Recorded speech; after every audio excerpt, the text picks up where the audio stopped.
We focus on exercising your soul or your spirit today. And this is actually what Jyoti meditation is, meditation on the inner light of God. And that light is within all of us because we are, in essence, what that light is. How many are familiar with the Jyoti meditation practice? So a few of you have been introduced to it, but most of you haven't. When we look at meditation, meditation is used today to describe various forms of activity that we have. But in a general term, meditation is focusing one's attention on a single point. This is the general description of what meditation is. So there are various forms of meditation. For instance, a physical form of meditation is where one uses all of your attention and focuses on a sense within the body to do that meditation. I'm going to give you an example of one that you might not think of would be a meditation, but in essence, in a general term, it would be.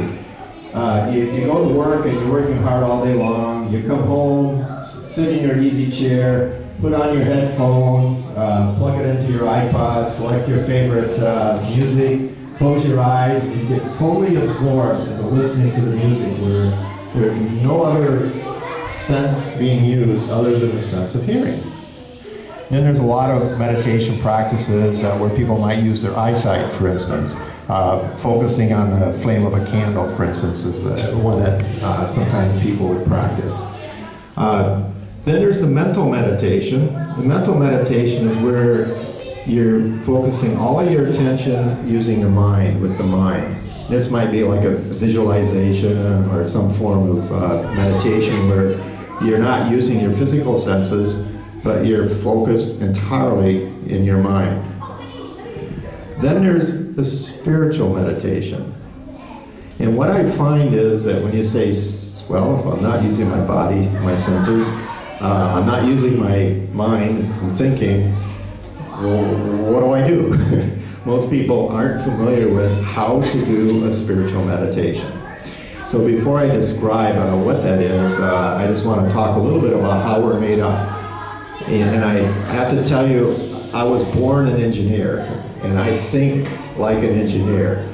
So I'm going to share with you my perspective from an engineering perspective on how meditation actually works. When we look at ourselves, most people subscribe to us being made up of body, mind, and spirit. And I think you'll find that in all cultures across the world that pretty much most people will subscribe to that concept. So I'm going to share with you that you are spirit, you are soul, you are a drop of the ocean of all consciousness. You are a part of the Creator, of that one. That's who you really are.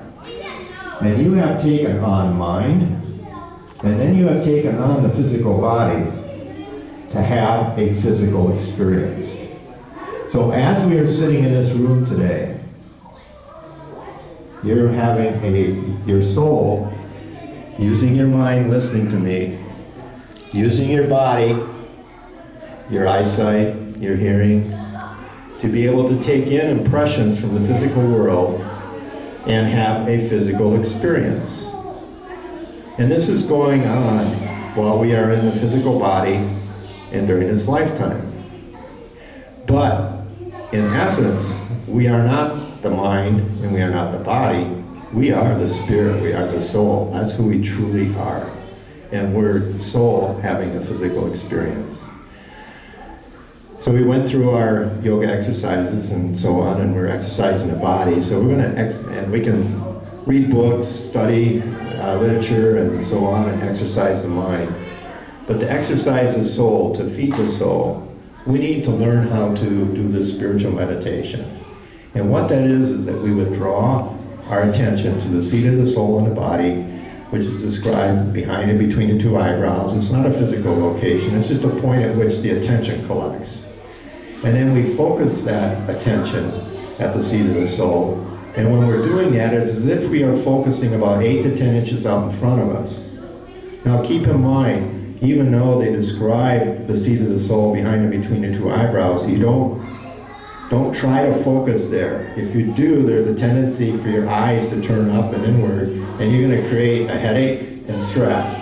You're not going to use the physical eyes, just like you're not going to use the hearing and so on when you're doing a spiritual meditation. You want to leave off with the physical world. You want to leave off with the thought process. Because you know what's going on with the mind when you're in the physical consciousness? The mind is actually thinking physically too. And so we have to also still the mind.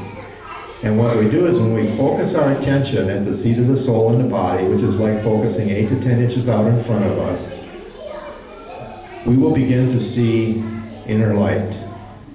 We may see flashes of light, we may see light swirling, lights of different colors, but eventually we will see inner light.